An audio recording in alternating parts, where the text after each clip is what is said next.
Tiago 2, 26.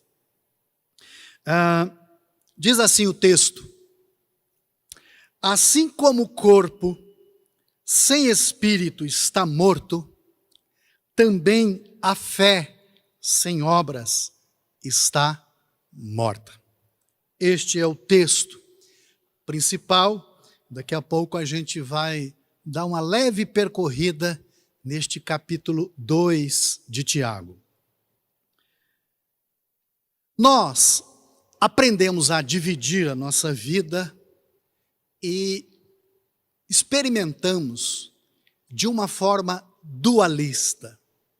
Mas esse dualismo que eu quero falar é a respeito de termos em nossa mente a ideia de um mundo material, que é esse que nos tangencia, esse que a gente toca, e um outro mundo que seria um mundo subjetivo, um mundo internalizado ou etéreo em algum lugar, que a gente chama de mundo espiritual.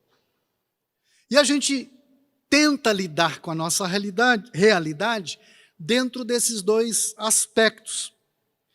E nós temos dificuldade em lidar com a nossa vida de forma unida, numa unidade, tal qual as Escrituras nos apresentam.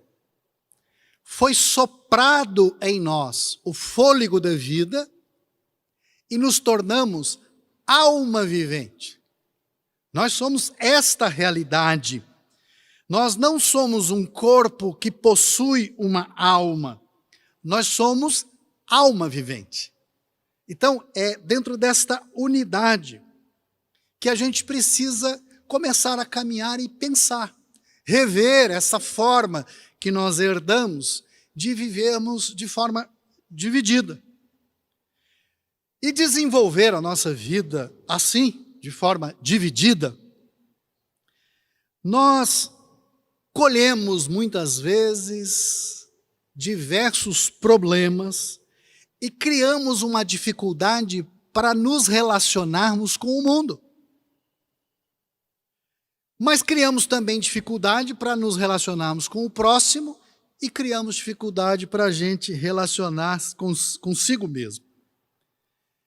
Quando a gente pensa em desenvolver a nossa espiritualidade, ou termos saúde espiritual, por exemplo, nós pensamos em algo que tem que acontecer dentro de nós e só dentro de nós, tem que acontecer nos nossos pensamentos, tem que acontecer nos nossos sentimentos, e a nossa espiritualidade tende a ser fechada, a gente vai se fechando em si mesmo para tentar solucionar esta espiritualidade.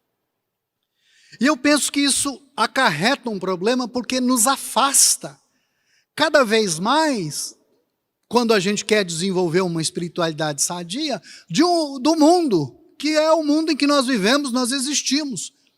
Por mais que exista uma outra realidade, não estou aqui questionando se existe ou não, o mundo que nos foi dado para viver, no qual nós existimos, e nele nós somos alma vivente, é esse. Toda a verdade que nós temos para viver está presente aqui.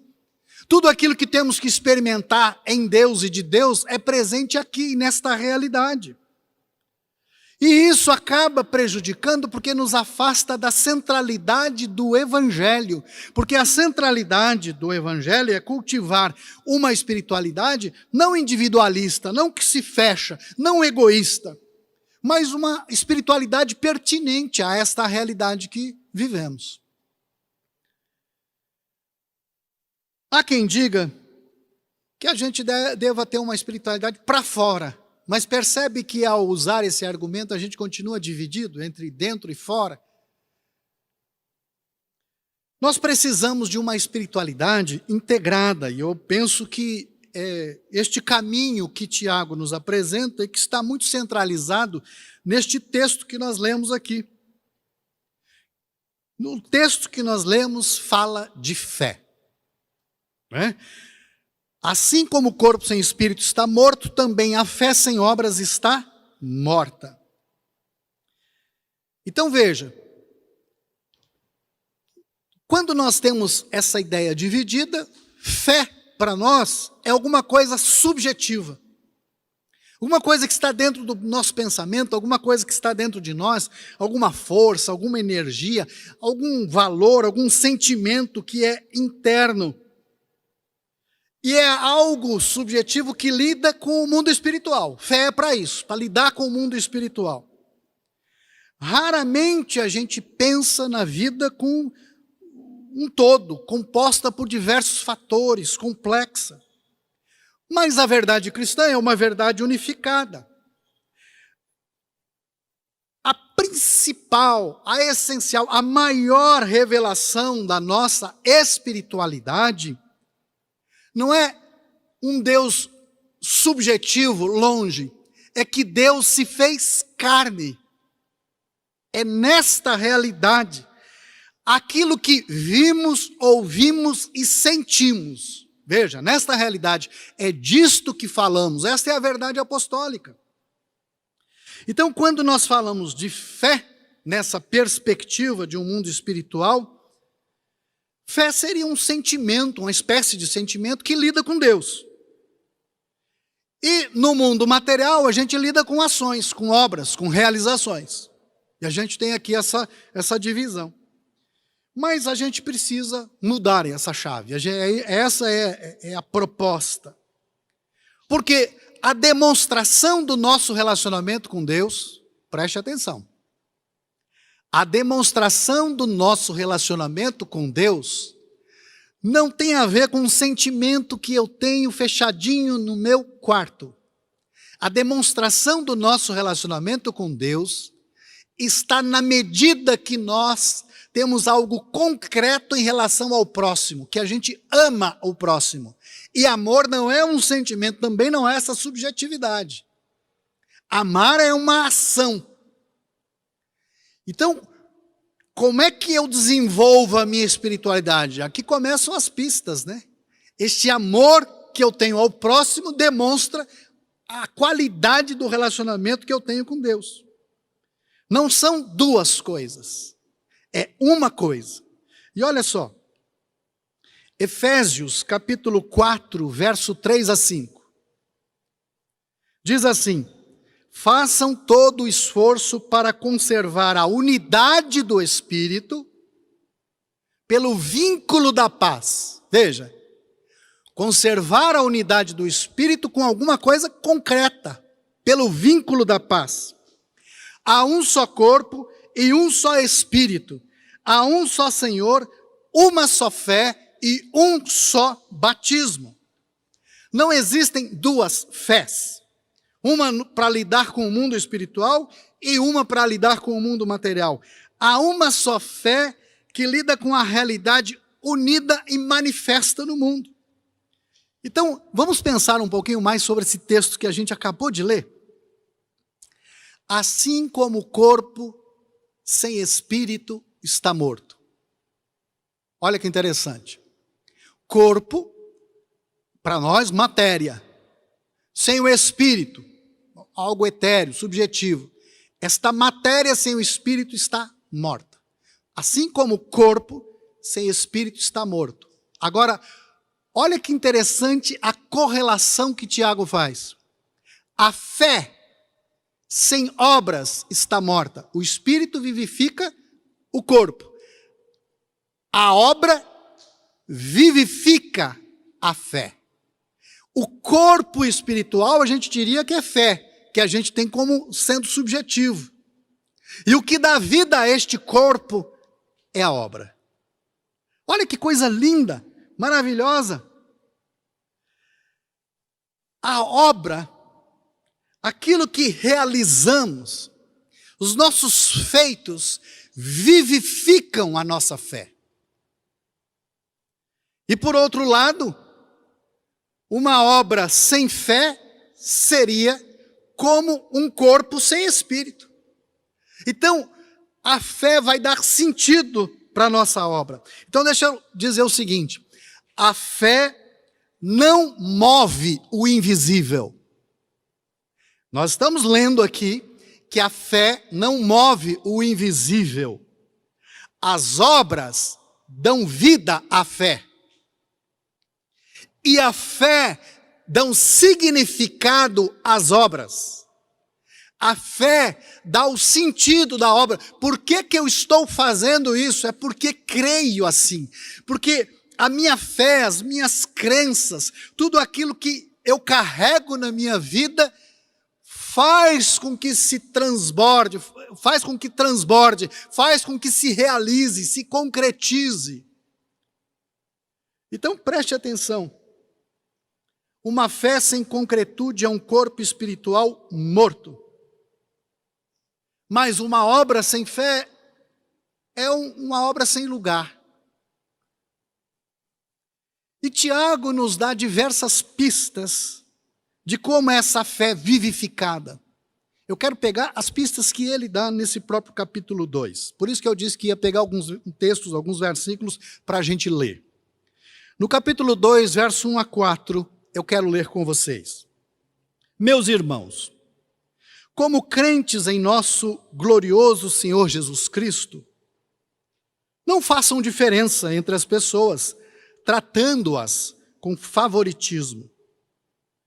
Suponham que na reunião de vocês entra um homem com um anel de ouro e roupas finas.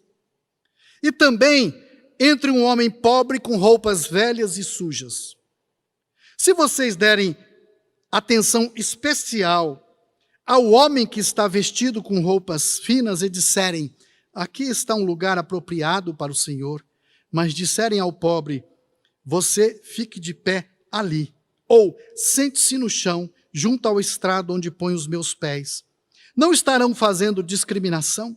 Fazendo julgamentos com critérios errados? Veja, a reunião da igreja primitiva era sempre em torno da mesa. Era a reunião da comunhão, de partilhar o pão.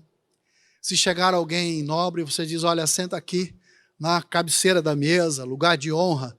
E você, pobre, fica em pé ali, fica onde você quiser, escolha um canto para você, faça o que você quiser. Para a gente não importa.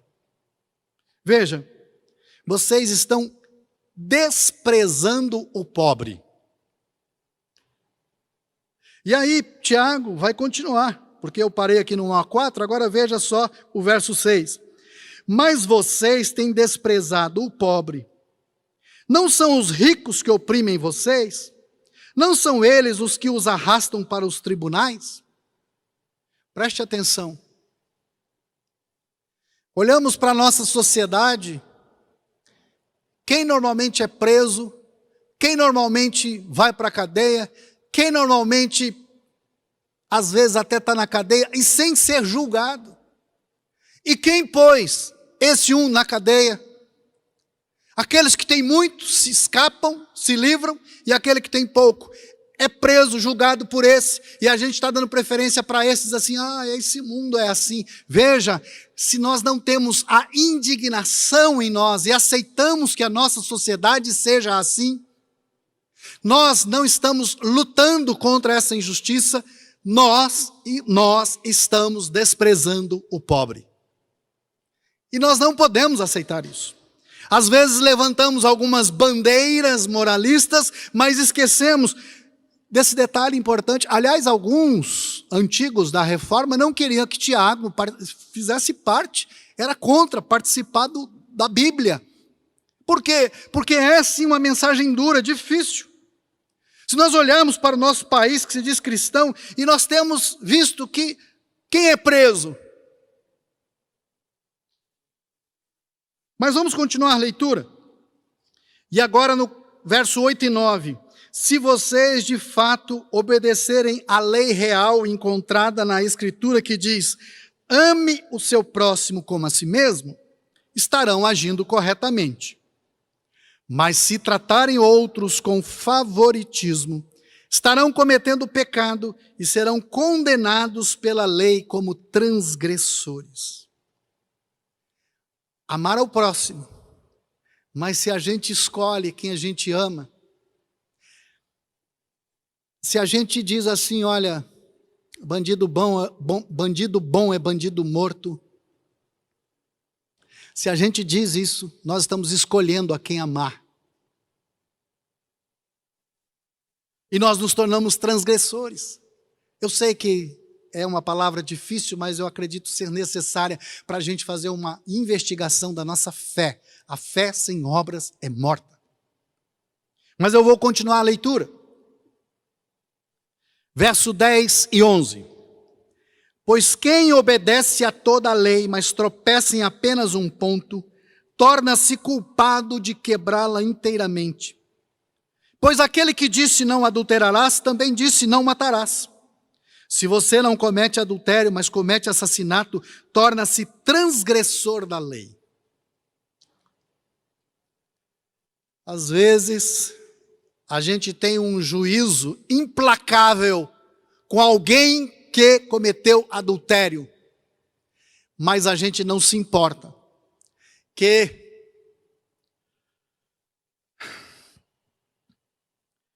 a cada 23 minutos, um jovem negro é assassinado no nosso país. Adulterou, é um perverso, expulsa, tira ele, não aceitamos ele em lugar nenhum. Mas, olha, mais um foi assassinado. Que pena. Uma exceção. Que pena. Que tipo de fé é essa? É isso que Tiago está dizendo. Que quem desobedece, desobedece. A indignação contra aquilo que é perverso tem que estar presente e nós precisamos ser agentes da justiça. Buscar em primeiro lugar o reino de Deus e a sua justiça. Nós queremos o acréscimo das virtudes demais do reino de Deus, das bênçãos de Deus, mas não buscamos a sua justiça. Deixa eu continuar a leitura. Capítulo 2, versículo 14 e 16. De que adianta, meus irmãos, alguém dizer que tem fé se não tem obras? Acaso a fé pode salvá-lo? Se um irmão ou irmã estiver necessitando de roupas e do alimento de cada dia, e um de vocês lhe disser, vá em paz, aqueça-se e alimente-se até satisfazer-se, sem porém lhe dar nada, do que adianta isso? Veja, a fé que salva uma pessoa não é aquela que diz Deus te abençoe. A fé que salva uma pessoa não é aquela que, deixa eu orar por você, meu irmão, vou orar. Senhor, olha a fome que tem no mundo. Senhor, olha para aquela pessoa que está passando necessidade. Passar dentro de um carro blindado, na frente de um viaduto, e está lá, debaixo do viaduto, diversos moradores. Senhor, tem misericórdia dessas pessoas. Então, essa fé não salva ninguém. O que salva é a obra, ir lá e resgatar essa pessoa, tirar dessa situação, tirar dessa condição. O que salva é dar pão para quem tem fome, é cobrir quem tem frio, é dar água para quem tem sede, é dar vacina para quem precisa se salvar da morte. Capítulo 2, verso 19. Olha que mensagem impactante essa. Você crê que existe um só Deus? Muito bem. Até mesmo os demônios creem e tremem. O demônio crê e chega a arrepiar, treme, mas ele não consegue dar vida a essa fé. Por quê? Porque o que vivifica a fé é a ação, é a obra, e ele não consegue amar, ele não consegue fazer o bem, ele é indiferente ao sofrimento humano. Ele não se importa com o sofrimento humano. E aqui cabe um parêntese muito interessante. Etimologicamente, demônio é duas cabeças, dividido. E Tiago usa bastante essa expressão dividido. Não estarmos divididos. Não termos um mundo espiritual para a gente ficar subjetivamente cultivando a nossa interioridade e um mundo material. Não podemos estar divididos, é unido. O que vivifica a fé é essa ação concreta. O reino demoníaco é dividido, mas o reino de Deus é unidade. Por isso, é nessa unidade, fé sem obras, é imprescindível que a fé seja com obras. Agora, fechando essa releitura que fiz do capítulo 2 de Tiago, o verso 25. Caso semelhante é o de Raabe, a prostituta. Não foi ela justificada pelas obras quando acolheu os espias e os fez sair por outro caminho? A prostituta salvou os espias. Isso me faz lembrar as palavras de Jesus. Prostitutas vão entrar na frente dos pastores no reino de Deus. Por quê? Ela simplesmente agiu de conformidade com a sua fé, ou seja, agiu unida. O que a moveu a fazer aquilo? A sua fé, a sua obra foi movida por essa fé. Ela deu vida à fé com um ato concreto. Os demônios têm fé, mas não prevalecem. A fé que vence tem duas características essenciais. Uma, a fé que vence precisa ser viva, ou seja, ter ações concretas, obras que deem vida a essa fé. Segunda coisa, ela não pode ser dualista, dividida. Ela precisa lidar com a vida de forma unificada, coerente. Ou seja, a obra que vivifica a nossa fé é resultado de quem somos. Essa identidade do fiel, de quem crê. Eu sou assim, eu creio assim. Não tem como mudar a minha consciência. Eu não quero mudar a minha consciência de ser assim. Então, é isso. É o resultado de estarmos neste caminho. Isso é importante. Porque de repente eu estou falando e alguém está pensando assim, mas eu não sou assim, eu sou imperfeito, e eu... Veja, o desafio é esse. Viver com outra percepção.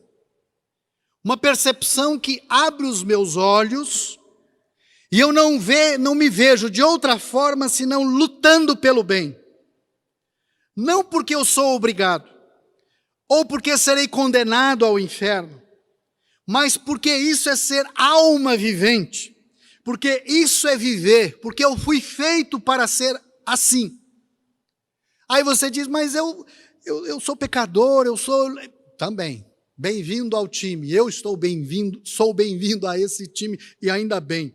E eu quero fazer aqui, colocar as palavras de Paulo, porque nenhum de nós é perfeito. Ele diz assim em Filipenses 3, 13 e 14, irmãos, não penso que eu mesmo já o tenha alcançado, mas uma coisa faço, esquecendo-me das coisas que ficaram para trás e avançando para as que estão diante de mim, prossigo para o alvo. É essa luta, é não desistir, é ir em frente, é querer. Porque eu sou assim, mas tem muitas lutas. Eu quero ser cada vez mais assim, cada vez mais parecido com Cristo. E aí é importante nós entendermos que os nossos erros e acertos, eles não são contraditórios, mas eles são complementares, eles nos formam, eles nos constituem, ele nos ajuda, eles nos ajudam, né? E a fé que vence usa ambos, erros e acertos, para fazer sempre o bem, para promover sempre a justiça, para viver em amor. A fé que vence não é aquela que amarra demônios. A fé que vence não é aquela que amarra demônios no mundo espiritual, mas é aquela que vence o mal praticando o bem. E isso aqui é essencial para a nossa vida. Como que é uma fé que vence? A gente pratica o bem neste mundo que precisa sentir o sabor do sal, precisa sentir o perfume de Cristo. Eu tenho usado uma frase, que o amor na sua boca seja tão somente o eco dos seus atos silenciosos. Que o amor na sua boca seja tão somente o eco dos seus atos silenciosos. Apesar de termos essas obras a serem feitas, realizadas, e elas que vivificam a fé, nós não devemos fazer para mostrar que nós somos excelentes, maravilhosos, bondosos, para recebermos aplausos, mas devemos fazer porque isso é ser alma vivente, isso é ser identificado com Cristo. Esse é o nosso chamado, esta é a nossa vocação. E o bem pode ser feito com coisas pequenas, simples, imperceptíveis, que não vai para a tela da televisão, que não ganha Nobel, porque às vezes a gente fica se mirando no exemplo, né, de grandes heróis, e diz assim, jamais. Eu olho e falo assim, eu jamais vou ser um Luther King, eu jamais vou ter essa condição, eu não consigo imaginar que eu tenha capacidade de ter essa devoção da Madre Teresa de Calcutá, eu jamais vou, tem algumas coisas que nem inteligência eu tenho para ser. E aí a gente mira nesses heróis, né? Mandela, e a gente fala assim, e agora? Rosa Parks, eles devem servir de inspiração, mas para eu agir nas pequenas coisas, nos pequenos detalhes, no meu dia a dia, ao redor das pessoas, ou para com as pessoas que estão ao meu redor, que me rodeiam, para quem está ao alcance da minha mão. Eu quero terminar contando sobre a vida de uma irmã nossa aqui, uma senhora. Ela se chama Maura. Uma senhora introspectiva, quieta. Acho que poucas pessoas a conhecem assim mais de perto. Ela fala baixo. Por alguns anos, ou muitos anos, ela foi vítima de violência. Eu me sinto à vontade para contar, porque isso foi dado testemunho público a respeito disso. E nós temos um projeto aqui que cuida de mulheres que são vítimas de violência. E aí ela atua nesse projeto. Como? Nós recebemos doações de roupas e ela passa as roupas, leva a roupa para casa, lava, costura, dobra, embala, põe num pacotinho, traz de volta para doar para uma mulher, para uma criança, para um filho de uma dessas mães que foram vítimas de violência. Olha, quem sabe disso? Aquelas mulheres que recebem a roupa cheirosa, perfumada, passada, costurada, dobrada, não tem nem ideia de que existe essa mulher. O que é isto? Isso é uma fé viva. Isso é uma fé que vence. Porque está fazendo frente ao mal. Ninguém a viu amarrando demônios por aí. Ninguém a viu sob os holofotes de um púlpito de igreja. Ninguém a viu tocando tambores para chamar atenção. Ninguém a viu sendo convocada para ser ministra. Não. Faz frente ao mal com um gesto tão pequeno. E é este o valor de uma fé. A fé que vence. A fé que vence é uma fé viva. E a fé viva é com atos concretos, com ações em direção àquele que precisa. Levar água para quem tem sede, pão para quem tem fome, roupa para quem tem frio. Visitar quem está preso. Muitas vezes nós temos esse receio de falar sobre quem está preso. Como é a sua fé? Às vezes a gente se fecha e joga tudo para dentro. E vamos nos tornando cada vez mais fechados. Nossa fé é a fé para sermos como Cristo, que olha com compaixão, que acolhe e abraça.